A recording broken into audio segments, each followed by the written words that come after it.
In today's video, I will demonstrate and explain the main line of the two knights' defense with the move knight f5.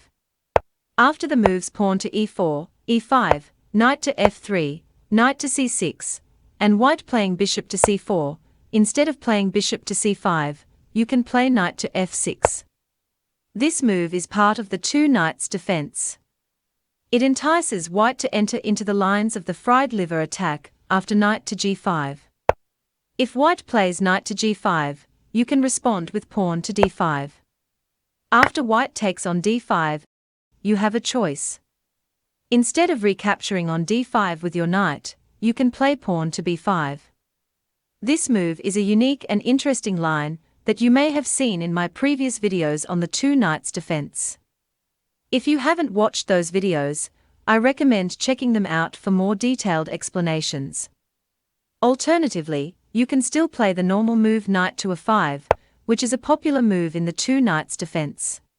After white plays bishop to b5 check, the correct continuation is to block the check with your c-pawn. After white takes on c6 with check, you simply take back with your pawn, attacking the bishop on b5. The top play move in this position is queen to f3, according to the Lichess database. In this position, white aims to take the hanging rook on a8 if you capture the bishop on b5. However, instead of capturing on b5, you can play bishop to e7, ignoring the fact that white can take your c6 pawn. If white takes on c6 with check, you take the bishop with your knight. If the queen takes your knight, you block with your bishop, and now the queen cannot take the rook on a8 because it is defended by your queen.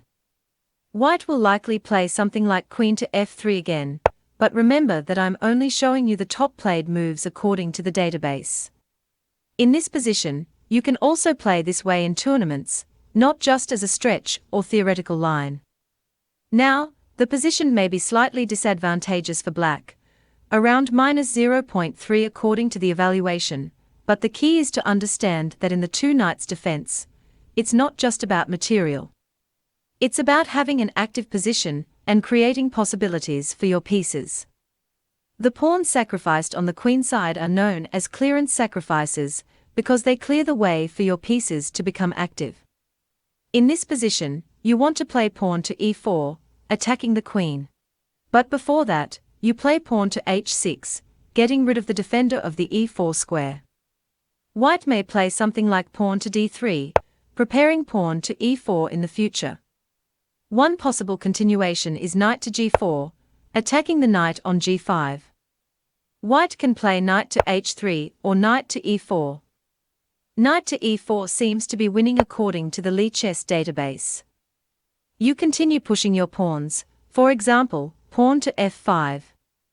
The position becomes around -1.8 in favor of black. If white plays knight to g3, you continue with pawn to e4, attacking the queen. Takes on e4, you can play pawn to f4, and please note that the queen cannot take your knight because it is defended by your bishop. You also have the option of taking the free pawn on f2. If white checks with queen b3, the recommended move is king h8. The position heavily favors black with ideas such as rook b8. After queen d5, rook b5 attacks the queen, and capturing the pawn on e4 leads to a powerful position. The sequence continues with rook e5, queen d3, bishop c5, bishop e3, knight takes bishop, rook takes e3, preparing a discovered check with the dark-squared bishop. White's best option is to give up the queen or face a losing position. This is a common line in the two knights' defense, emphasizing the importance of sacrificing pawns for active play and open lines. By developing your queen early, white limits its options, and you can take advantage of that by attacking the queen and preparing powerful moves. In the given position, if white decides to castle instead of capturing on c6, black can play bishop g4, attacking the queen on f3. Even if white takes on c6, black is not concerned about material and can play king f8, which is a safe move. There is no real way for the queen to guard the light-squared bishop, so black will win a free piece. If white plays queen c3 to hold onto the bishop on c6, black can play rook c8, pinning the bishop to the queen. The white queen cannot take the knight on a5, as black can simply take it with the queen. If white tries queen takes e5, black can take with the knight, attacking the queen once again. If white plays queen g3, the top player move according to the database, black can play knight d4, intending to take on c2 and win the free rook on a1. If white plays knight a3 to defend the e2 square, black can play knight e2 check, winning the queen on g3. White can try to take on c3 with the rook, but black can play knight e2 check, winning the queen on c3. Even if white plays queen f4 or queen e5, black has winning moves such as knight e2 check or rook c5, trapping the queen. If white plays d3, black can play knight f5, trapping the queen. If white plays queen h4, black can play knight f5 or rook c4, trapping the queen. Regardless of white's moves, the outcome is unfavorable for white, with the queen either trapped or lost. Remember that these lines and evaluations may vary based on specific moves played and individual analysis.